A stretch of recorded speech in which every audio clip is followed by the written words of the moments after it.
거짓말쟁이요 거짓의 아비라는 제목으로 하나님 말씀이 선포되어졌을 때 거짓말쟁이요 거짓의 아비 되는 사단 마귀의 속삭임에 속아 넘어가는 인생이 아니라 진리이신 아버지 하나님의 말씀을 부여잡고 승리하는 저와 여러분 되시기를 주님의 이름으로 축복을 드립니다.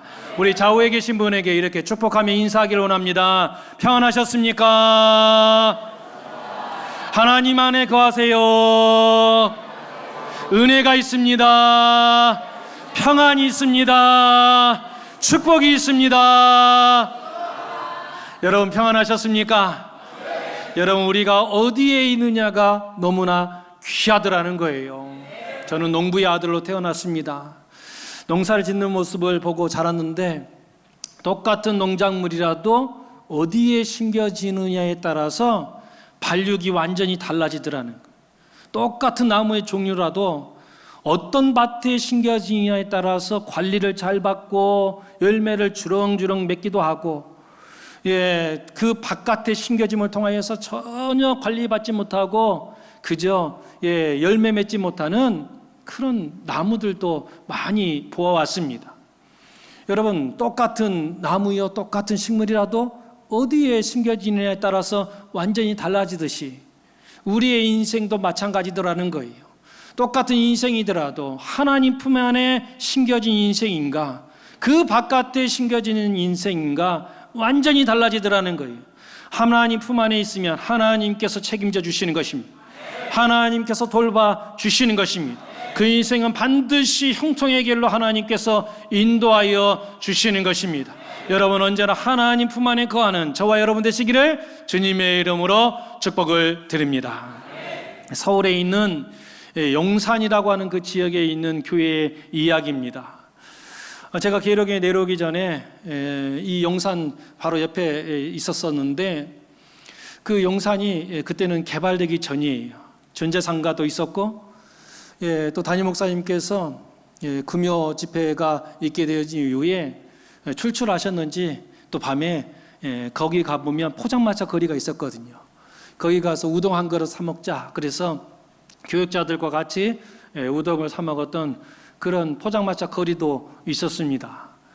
그런데 그 지역들이 이제 다 개발이 됐어요. 개발이 되다 보니까 땅값이 천정부지로 지금 치솟았습니다. 땅 한 평의 가격이 얼마인가 봤더니 벌써 1억을 넘더라고요. 다들 부자셔가지고 뭐 1억에는 끄떡도 안 하셔. 그런데 그 1억도 우리가 보기에는 엄청나게 비싼 것 같은데 최근에 또 올랐어. 그래서 지금 한 평당 3억을 넘어가. 이 정도 반응은 돼야 되는 거야. 얼마나 땅값이 많이 올라가게 되어지는지. 아마 한 교회가 바로 그 재개발되어지는 용산에 있었는가 봅니다.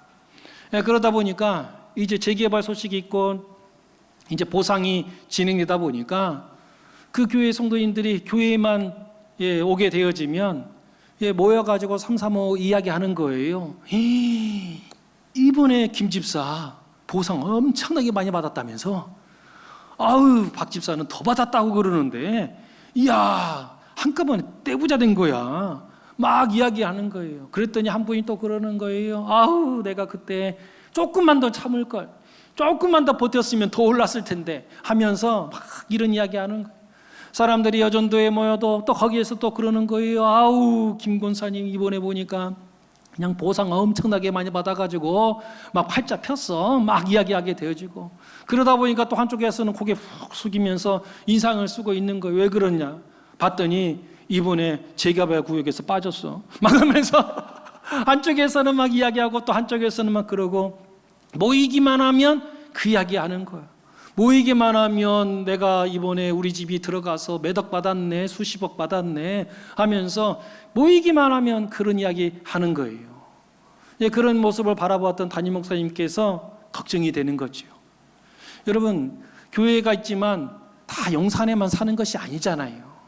그 옆에 동네도 있고 저기에서 오시는 분들도 다 있는 거 아니겠습니까? 그런데 모이기만 하면 재개발에서 얼마 받았네, 이번에 수용이 됐네, 그런 이야기하게 되어지니까 그렇지 못한 사람들은 또 얼마나 그럴까. 그러면서 담임 목사님께서 늘 그 모습을 바라보면서 속상하셨다는 거예요. 특별히 그 중에서 아픈 새끼손가락과 같이 늘 신경이 가는 한 성도님 가정이 있었다는 거예요. 그 성도님 가정은 탈북하여서 가정을 이룬 가정이었습니다. 탈북한 이후에 예수님 만나고 이제 교회에 와서 은혜를 받고 이제 신앙의 뿌리를 딱 내리려고 하는데, 교회 오기만 하게 되면 이쪽에서 얼마 받았네, 절마 받았네, 어기네, 저거네 하면서 그런 이야기만 하니, 아니 저 탈북에서 온 성도가 그 이야기를 듣고 얼마나 상심이 될까. 특별히 탈북해서 한국에 오면은요, 북한에서 배웠던 것들이 다 쓸모가 없어. 여러분, 북한에서 날고긴다고 하는 그 기술 한국에 오면 무슨 쓸모가 있겠습니까? 거기서 달달 외웠던 그런 모든 지식들이 무슨 여기에서 쓸모가 있겠습니까? 그러니 변변한 직장에도 못 들어가. 그래서 이분들이요, 한국에 와서 정착하기 위해서 무엇을 할까 봤더니 받아주는 데가 없는데 식당에서 설거지하는 거 기가 막히게 하잖아요. 그래서 설거지하고 식당 일 도와가면서 그래도 가정을 이끌어가고 있는데, 자기는 열심히 벌어도 얼마 벌지 못하는데 교회만 오게 되어지면 가만 앉아가지고 수억 벌었네, 어기네, 저러네 하게 되니까 목사님 보시기에 저 성도 이제 좀 믿음 좀 들어가려고 하는데, 혹시 그런 이야기 듣고 지금 혹시라도 믿음 흔들린 거 아닌가, 이런 생각이 들어서 한 번은 그 탈북하신 그 가정을 불렀다는 거예요. 성도님, 혹시 교회 오시면서 마음의 상처 받지는 않습니까?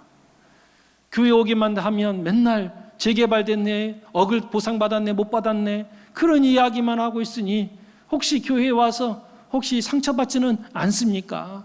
걱정된 그 마음으로 그 성도님에게 여쭤보았다는 거예요. 그랬더니 그 성도님이 환하게 웃으면서 목사님에게 말씀하더라는 거예요. 목사님, 상처를 받다니요, 저는 상처 하나도 안 받습니다. 아, 그러냐고. 저는 교회만 오면은요, 예수님만 보여요. 나는 교회만 오면은요, 하나님 말씀밖에 안 보입니다. 그러니 나는 다른 이야기가 하나도 안 들리고요, 나는 다른 모습이 안 보이고요, 오직 예수님만 보이고 하나님 말씀만 들리니까 저는 늘 은혜 충만합니다. 여러분, 우리의 안테나와 우리의 주파수가 어디에 맞춰져 있느냐에 따라서 여러분, 동일한 공간에 있어서도 은혜 받기도 하고 그렇지 못하기도 하더라는 거예요. 여러분, 이 자리에 우리가 앉아 있지만 이 보이지 않는 이 공중에 지금 수없는 주파수들이 막 떠다니고 있지 않습니까? 그런데 그 주파수에 여러분 91.7 딱 맞추게 되어지면 그 속에서 CBS 기독교 방송이 나오면서 찬양의 소리가 들리게 되어지고, 93.3 딱 맞추게 되어지면 국동방송이 맞춰지면서 그 속에서 찬송과 하나님 말씀이 선포되어지는 거예요. 그런데 여러분, 똑같은 장소에서도 어느 주파수에다가 맞추냐에 따라서 찬송이 들리기도 하고 하나님 말씀이 들리는 사람이 있는가 하면, 동일한 장소에 앉았음에도 불구하고 다른 주파수를 딱 맞추면은요, 하루 종일 여러분 세상 노래만 나오게 되어지는 거예요. 하루 종일 정치 이야기만 나오게 되어지는 거예요. 세상의 지저분한 이야기들만 다 듣고 돌아가게 되더라는 것입니다. 그렇다면 여러분, 지금 이 자리에 앉아있는 여러분 신앙의 주파수는 지금 어디를 향하고 있습니까? 바라고 원할 것은 여러분, 우리의 신앙의 주파수가 오직 하나님께 온전히 닿아지기를 간절히 원합니다. 우리의 시선이 오직 예수님께 향할 수 있기를 간절히 원합니다. 여러분, 하나님 앞에 온전히 우리의 주파수가 맞춰지게 되어지면 여러분, 우리 귓가에 하나님 말씀이 들리는 거예요. 여러분, 성경 말씀을 바라보게 되어지면 하나님 말씀이 들리면 여러분, 그 영혼은 살아나는 것입니다. 에스겔의 환상 이야기 말씀드렸잖아요. 여러분, 에스겔이 보았던 그 환상에 가보니까 마른 뼈들이 가득가득 놓여져 있었다는 거예요. 그냥 뼈가 아니라 마른 뼈라는 거예요. 도저히 살아날 가능성이 없는 뼈들이란 말이에요. 그런데 놀랍게도 그 뼈들이 막 살아 움직이기를 시작을 해요. 큰 군대가 되었습니다. 어떨 때 여러분, 그 마른 뼈가 살아나는 역사가 일어난 것입니까? 하나님 말씀이 들렸을 때, 하나님 말씀을 들었을 때 살아나더라는 것입니다. 여러분, 하나님 말씀이 들리면 마른 뼈도 살아나는 것입니다. 여러분 죽은 영혼도 살아나는 것입니다. 여러분 가능성 없어 보이는 그 영혼도 살아나는 것입니다. 그러니 여러분 이 시간에 왔다가 그저 돌아가면 안 되는 거예요. 이 시간에 왔다가 여러분 앞에 있는 이 목사의 이야기 듣고 가면 안 되는 거예요. 여러분 앞에 있는 이 목사를 통하여서 역사하시는 하나님의 음성 듣고 가는 우리 모두가 되어야 될 줄로 믿습니다. 하나님 말씀 들으면 살아나는 것입니다. 하나님 말씀 들으면 그 약속에 아버지 하나님의 놀라운 은혜 축복이 임하게 될 줄로 믿습니다. 하나님 말씀 듣는 우리 모두 되시기를 주님의 이름으로 축복을 드립니다. 오늘 말씀입니다. 우리 44절 말씀 우리 같이 받도록 하겠습니다. 시작.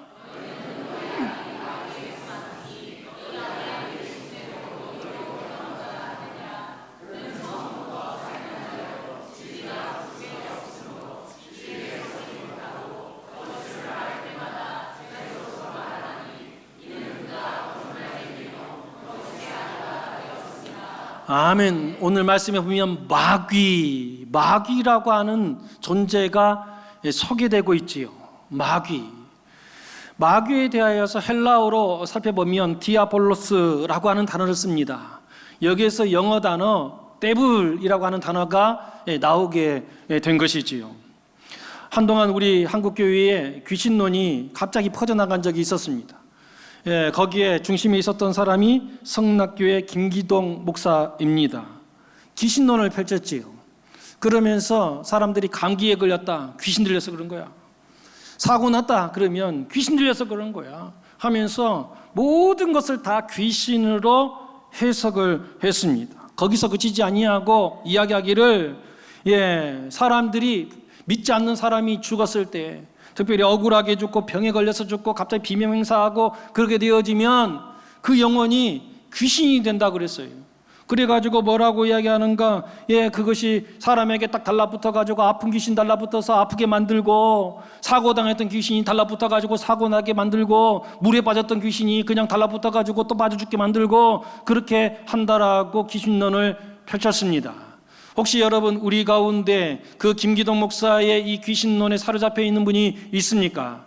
여러분 이 김기동 목사의 귀신론, 이 김기동 목사는 우리 한국교회 여러분 우리 모든 교단들이 하나같이 정죄를 했어요. 뭐라고? 이단이다 정죄를 하였습니다.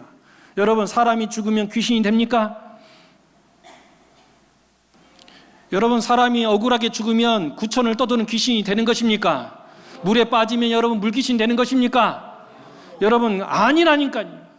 여러분 사람이 죽으면은요 귀신이 되어서 구천을 떠도는 것이 아니.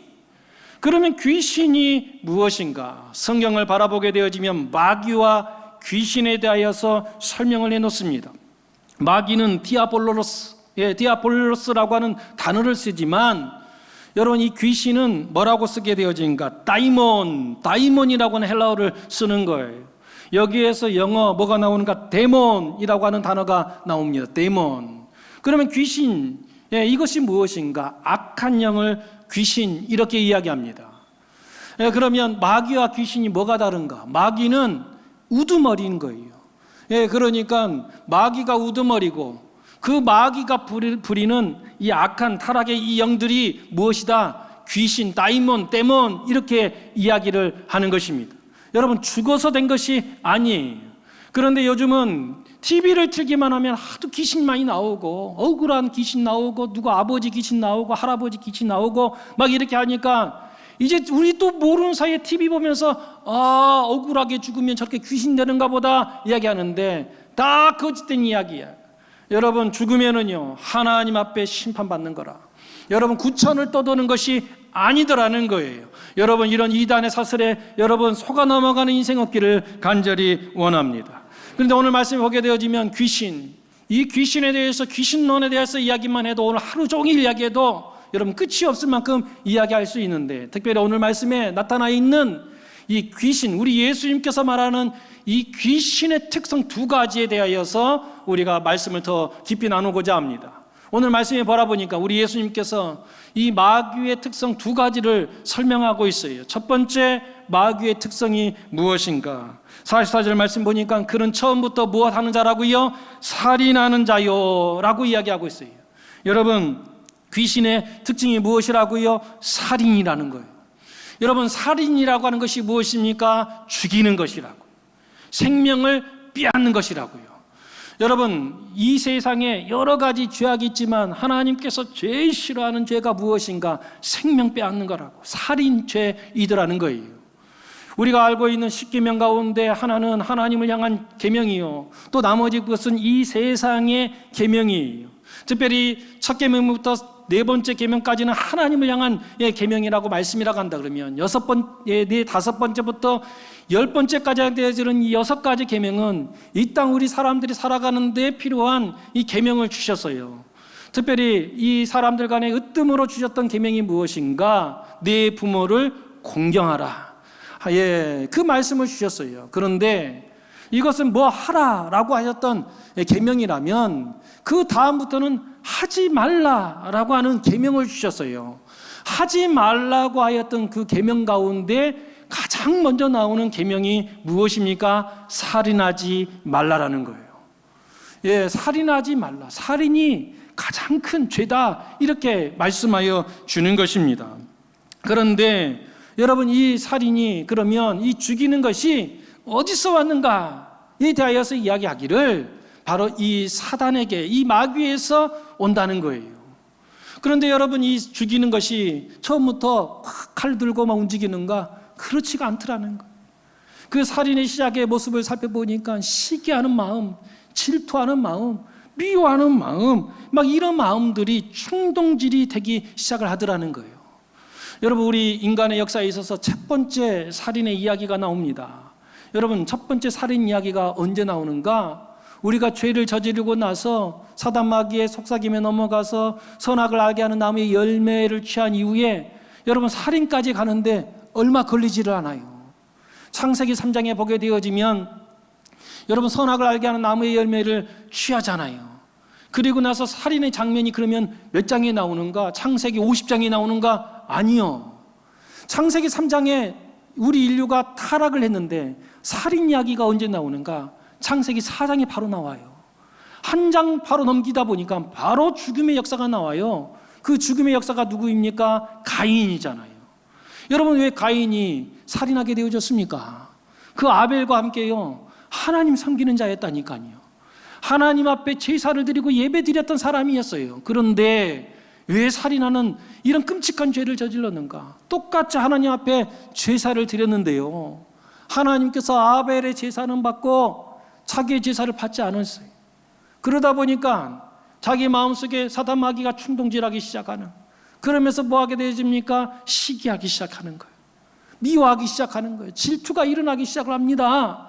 그러면서 뭐 하게 되어지는가? 전혀 상관없으면, 아니 똑같이 제사를 드렸는데 왜 내 제사를 안 받아들이시고 저 아벨을 제사를 받을까 하면서 여러분, 시기가 일어나기 시작하는 거예요. 그러면서 이야기하면서 계속 충동질하는 거예요. 사단 마귀가 그 아벨만 없으면 네가 하나님께 그 제사를 하나님께서 다 받으실 텐데, 저 아벨만 사라지게 되어지면 네가 하나님께 칭찬받는 자가 될 텐데, 다 아벨 때문이다. 저 아벨만 없으면 된다. 계속 충동질하게 되어지니까 결국에는 어디로 가버리는 거예요? 아벨을 쳐 죽이는 살인의 죄까지 가버리고 말았다는 것입니다. 여러분, 이 성경 말씀을 읽을 때 여러분, 아이고, 어떻게 가인이 자기 동생을 쳐 죽일 수가 있는가? 하나님께서 자기 제사를 안 받는다고 어떻게 아벨을 쳐 죽일 수 있는가 하면서 여러분, 아벨을 향해서 손가락질하는 것으로만 끝나쳐 버리면 여러분, 의미가 없는 거예요. 성경의 말씀을 읽었을 때 항상 그 말씀을 누구에게 비춰볼 줄 알아야 되는가? 우리 자신에게 비춰보아야 하는 것입니다. 여러분, 이 시기하고 질투하고 그름을 통해서 사람을 죽이는 데까지 나가는 이 모든 것에 누가 있다는 거예요? 마귀가 있다라고 말을 했잖아요. 여러분, 사람을 미워하고 싫어하는 것은 하나님이 주신 마음이 결코 아니더라는 거예요. 그렇다면 이 말씀을 우리가 살펴봤을 때 우리를 조명해 보아야지. 혹시 우리 가운데 미워하는 마음이 있는지, 나도 모르는 사이에 이상하게 저 사람만 바라보게 되어지면 싫어하는 마음이 막 싹 트기 시작하는 거. 그러면서 내 마음이 막 요동치고 있어. 그러면 여러분, 이 마음은 하나님 주신 마음입니까? 마귀가 주는 마음입니까? 그렇다면 여러분, 우리는 뭐 할 수 있어야 되는가? 여러분, 이때 우리의 시선을 확 돌릴 수 있어야 되는 거예요. 그러면서 하나님께 시선을 두어야 하는 것입니다. 그러면서 우리의 입술로는 선언하며 나가야 되는 거예요. 뭐라고 선언해야 되는가? 우리의 마음을 충동질하고 있는 이 사단 마귀를 향하여서 우리 예수 그리스도의 이름으로 끊어내야 하는 것입니다. 그러면서 우리에게 미움 주고 슬픔 주고 우리를 좌절하고 하게 하고 사람을 시기 질투하게 마음을 주는 사단 마귀를 향하여서 우리는 선포해야 하는 것입니다. 사탄아 떠나가라, 마귀야 떠나가라, 선포하며 나아가야 하는 것입니다. 우리 한번 선포하도록 하겠습니다. 사탄아 떠나가라, 마귀야 떠나가라. 그렇지 여러분, 우리 마음속에 싫어하는 마음, 미워하는 마음, 시기 질투하는 마음, 이런 하나님께서 주시는 마음이 아닌 것이 우리를 충동질하게 되어졌을 때, 여러분, 이것은 하나님 주신 마음이 아니라 사탄이 나를 지금 조종하려고 충동질하고 있는 거구나. 정신 바짝 차리시고 예수님의 이름으로 선포하면서 사탄아 떠나가라 선포할 수 있는 우리 모두가 되어야 될 줄로 믿습니다. 선포하고 나서 어떻게 해야 되는가? 시선을 하나님께 돌려야 되는, 우리의 시선을 십자가로 돌려 나가야 하는 것입니다. 그러면 어떻게 되어지는가? 사탄은 떠나가게 되어지고 하나님의 은혜의 말씀이 우리 가운데 들음을 통하여서 여러분, 시기 질투는 떠나가게 되어지고 사랑의 마음으로 변화되는 역사가 일어나게 될 줄로 믿습니다. 우리 예수님께서 사단 마귀에 대한 두 번째 특징을 우리에게 말씀하십니다. 우리 44절 말씀 다시 한 번 더 받들어 읽습니다. 시작.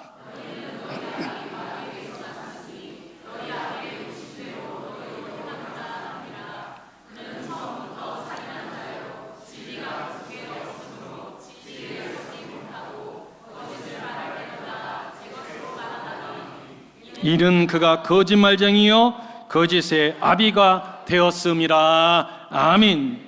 여러분, 사단 마귀, 이 마귀의 두 번째 특징을 우리 예수님께서 콕 집어서 말씀하십니다. 뭐라고 이야기하시는 거예요? 그는 어떤 사람이라고요? 거짓말쟁이. 그는 거짓말쟁이라는 거예요.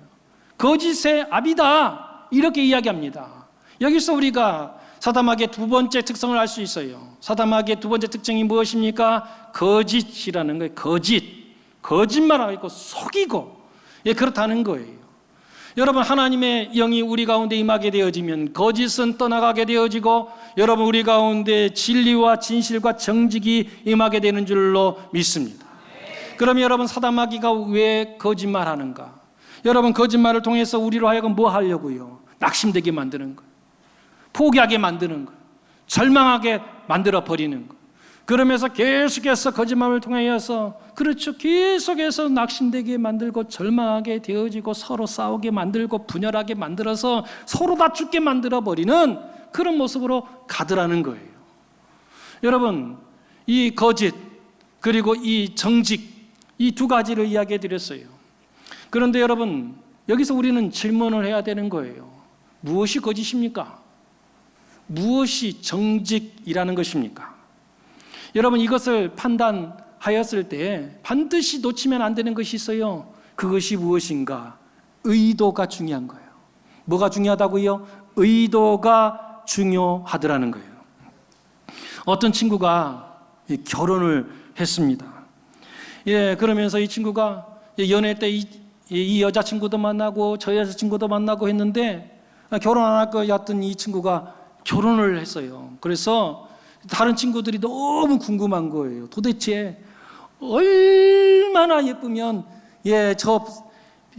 저 친구가 드디어 결혼을 선택하게 됐을까? 다 궁금한 거예요. 그래가지고 결혼식에 참여해서 다 궁금한 눈빛으로 신부가 어떤 사람인가 궁금하는데, 드디어 신부 입장하면서 신부가 딱 나오더라는 거예요. 그런데 모든 친구들이 입이 쫙 벌리더라는 거예요. 너무 예뻐서가 아니라 세상에 저런 박색이 없네, 세상에 저렇게 못생긴 얼굴이 없는 거예요. 아니, 5분을 쳐다볼 수 없는 그런 얼굴이더라는 거예요. 그런데 여러분, 결혼식이 다 끝나게 되어지면 신랑 신부가 돌면서 하객들에게 인사하는 시간이 있잖아요. 그런데 그 친구가 와서 신부를 소개하더라는 거예요. 야, 내 아내 너무 예쁘지? 라고 물어보더라는 거예요. 정직.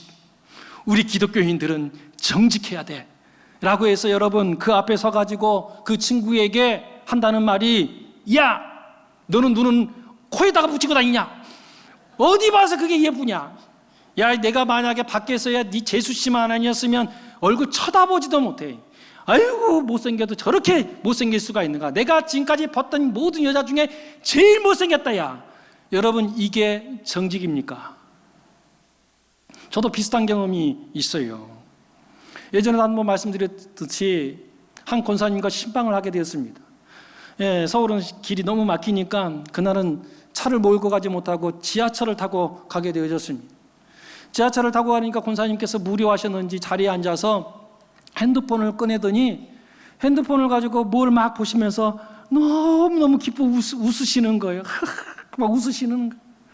너무너무 좋다 보니까 자기도 모르는 사이에 고개를 왔다 갔다 하시면서 막 너무너무 좋아하시는 거예요. 그러니까 제가 너무 궁금하잖아요. 권사님 도대체 뭘 보시고 그렇게 좋아하시냐고, 좋은 거 있으면 권사님 저랑 같이 봐요 라고 여쭤봤어요. 그랬더니 이 권사님께서 하시는 말씀이, 예, 우리 손주예요 막 하시는 거예요. 그러면서 우리 손주가 얼마나 예쁜지, 그 눈을 봐도 너무너무 예쁘고, 입술을 봐도 예쁘고, 눈에 넣어도 하나도 안 아프고 너무너무 좋아서 이렇게 웃음이 나와요 막 그러더는 거예요. 그러면서 목사님, 목사님도 한번 우리 손주 한번 보세요 하면서 저에게 손주 찍힌 그 동영상을 딱 보여준 거예요. 깜짝 놀랐어요. 세상에나 그 손주가요, 눈이 쫙 찢어졌어. 볼은 막 이만큼 터져가지고 침은 질질질질 막 흘리고 있는 거예요. 제가 지금까지 보았던 아이들은요, 얼마나 눈이 선하고 아름다운지, 웃기만 해도 막 저도 웃음이 나오고 너무 예쁘고 막 하고 싶고 막 그러는데, 이 아이는 도저히 그런 마음이 안 들어. 눈이 막 이렇게 막 찢어져 있고 막 그러는데, 여러분, 목사가 거짓말하면 됩니까 안 됩니까? 여러분, 목사가 거짓말하면 돼요 안 돼요? 그러면 여러분, 지금 권사님께서 물어보는 거예요. 목사님, 우리 손주 너무너무 예쁘죠? 라고 이야기했을 때, 난 거짓말하면 안 돼, 정직해야 돼. 권사님, 예쁘긴 뭐가 예뻐요? 눈은 쫙 찢어졌구만. 볼따구는 막 이렇게 하고 침은 질질 흘리고, 아우. 여러분, 그러면 되겠습니까 안 되겠습니까? 여러분, 그것이 정직입니까? 여러분, 정직은 그게 아니라는 거예요.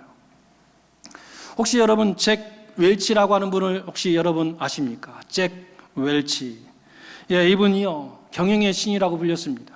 제네럴 일렉트릭을 세계적 우수한 기업으로 막 올리게 되어지고 망해졌던 그 회사도 이분이 은퇴한 이후에 같이 막 모셔가지고 클라이슬러라고 하는 그 회사, 다 쫄딱 망하게 생겼는 그 회사에 이분 모시고 가가지고 다시 막 이렇게 세우는, 여러분, 이런 일들이 막 일어났어요. 그런데 이분이요, 사람들에게 그렇게 경영의 신이라 불리고 그렇게 칭송을 받았던 이런 이 잭 웰치. 그런데 이분에게도 핸디캡이 있었어요. 뭐가 있었는가? 말을 더듬어. 어릴 적부터 말 더듬이였어요. 그러다 보니까 친구에게 나아가서 놀기만 하면 친구들이 그 말 더듬는 거 막 놀리는 거예요. 그 놀리기만 합니까? 막 따라하는 거죠. 막 하면서 이야기하는 거예요. 그러니 이 아이가요, 얼마나 마음에 상처가 되는지. 친구들하고 모여가지고 뭐 좀 해보려고 하면 말이 막 안 나오고 더듬 이야기하니까 친구들은 더 그거 따라하고, 따라한 것을 돌려가지고 그 다음에 뭐라고 하니까 바보래요. 아이고, 웰치는 바보래요. 말도 제대로 못하는 바보래요. 무슨 이야기 하나 하더라도 한마디로 못하고 다다다다 거리면서 말하는 바보래요. 얼라리 골라리 하면서 애들이 막 놀리더니, 그러면 어린 마음에 상처를 받으니까 어떻게 합니까? 울면서 막 집에 들어오는 것이지. 하루도 또 친구들에게 바보라고 놀림당하고 더듬이라고 놀림당하면서 엄마 집에 들어왔다는 거예요. 그 모습을 바랐던 그 잭 웰치의 어머니께서 웰치를 부르는 거예요. 그래서 울고 있는 그 잭 웰치를 무릎에 앉혀놓고 같이 울면서 이야기해 주는 거예요. 웰치야, 너는 바보가 아니야. 친구들이 다 바보래요. 날 말더듬이래요. 아니, 너는 바보가 아니야. 너는 하나님께서 다른 아이들보다 머리가 몇 배나 뛰어난 그런 똑똑한 아이로 만들어 주신 거야. 네 머리가 얼마나 똑똑한지 실은 너의 입술이 너의 머리를 못 쫓아가는 거야. 다른 친구들은 그렇지 못해서 머리의 생각과 말 속도가 똑같아서 말을 제대로 하지만 너는 하나님께서 머리를 기가 막히게 창조해 주셔서 머리 회전이 빠르다 보니까 너의 입술이 그걸 못 따라가서 더듬는 것이야. 그러니 너의 머리를 뛰어나게 만들어 주신 하나님께 오히려 감사해야 돼. 하나님께 감사하자 하면서 다독여 주었다는 거예요. 여러분, 이 어머니가 거짓말한 것입니까? 이 어머니는 거짓말쟁이인 것입니까? 아니지요, 여러분. 그 의도가 중요하다고 말씀드렸습니다. 저희 엘치는요, 그 어머니의 그 이야기를 듣고 거기에서 힘을 얻었습니다. 아, 그렇구나. 나는 다른 아이들보다 머리가 뛰어나게 하나님께서 만들어 주셨구나. 내가 말을 더듬는 것은 바보가 아니라 하나님께서 내 입술보다 더 뛰어난 머리를 나에게 주셔서 그런 거구나. 아, 그렇다면 하나님께 감사해야지. 이 뛰어난 머리를 가지고 내가 열심히 살아봐야지 하면서 어떻게 되어지는가? 그때부터 하나님께 감사하면서 그 뛰어난 머리를 개발하기 시작하면서 열심히 살았더니 경영의 신이라고 불리는 위대한 인생, 손을 대는 것마다 살리는 역사에 일으키는 위대한 모습으로 사람들에게 칭송을 받게 되더라는 것입니다. 여러분, 의도가 중요한 거예요. 여러분, 사단마귀는 거짓말을 합니다. 왜 거짓말하는 거예요? 살리려고 하는 것이 아니에요. 절망시키고 좌절시키고 결국에는 파탄시켜서 죽음에 이르게 만들어 버리는 것이 여러분 사단마귀의 의도라는 것입니다. 그러나 진리 대신 우리 하나님께서는 그렇게 하시는 것이 아니에요. 오히려 낙심된 영혼들을 살려주시고 구원하여 주시고 희망으로 소망으로 달려가게 만들어 주시고 깨진 것이 있으면 회복되게 만들어 주시고 여러분 하나님께서는 이 선한 의도를 가지고 우리에게 말씀하고 계시는 줄로 믿습니다. 지금도 여러분 우리 주변에 바라보게 되어지면 여러분 이 거짓에 휩싸여 있어 이 사단마귀에 휩싸여져 있는 세력들이 있어요. 그것이 무엇인가? 여러분 신천지 이단의 세력이라는 거예요. 이 신천지 입만 열면 거짓말을 하잖아요. 여러분 거짓에 그냥 소굴이 있잖아요. 그래서 신천지가 있는 그 소굴 앞에 언제나 여러분 이런 사람들이 이렇게 지금 항의를 하고 있어요. 피켓을 들고 현수막을 걸고 이야기하는 거예요. 그 속사정 내용들을 보니까 이렇게 이야기하는 거예요. 우리 딸 좀 보내주세요.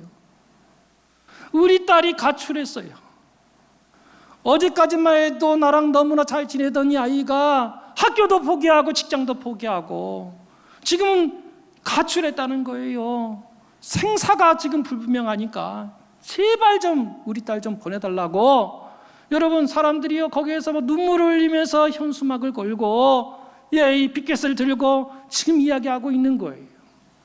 여러분 이 사단마귀가 역사하는 곳에는 여러분 파괴가 일어나는 거예요. 여러분 멀쩡하게 잘 다녔던 사람들이 막 다 포기하고 자기 어머니 아버지 막 고소하고 막 이야기하면서 끔찍한 일들을 벌이고 있는 것입니다. 여러분 거짓의 역사에는 이것은 결코 하나님의 역사가 아닌 것이지요. 하나님의 역사는요 오히려 깨졌던 그 가정을 다시 하나 되게 만들어 주시는 것입니다.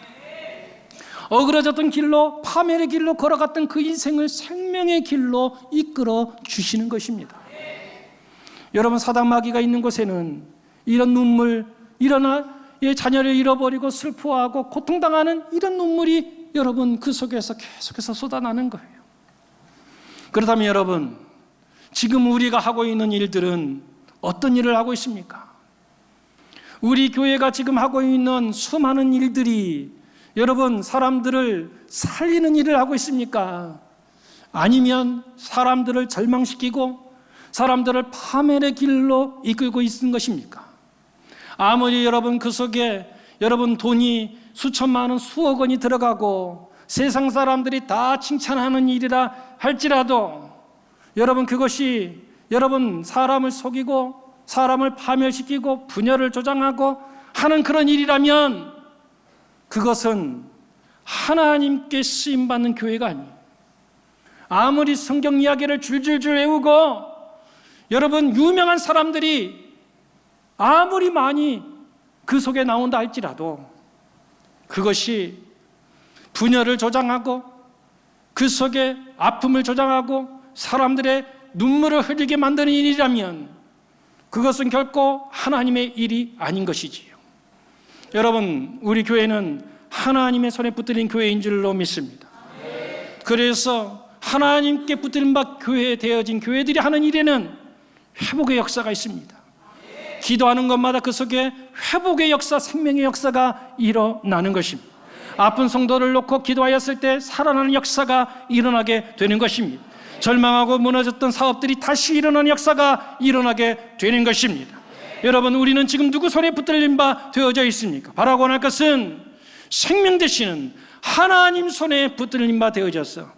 여러분, 생명 되신 우리 아버지 하나님의 그 뜻을 따라서 살리는 역사, 회복의 역사, 구원의 역사에 동참하는 저와 여러분 우리 교회 되기를 주님의 이름으로 축복드립니다.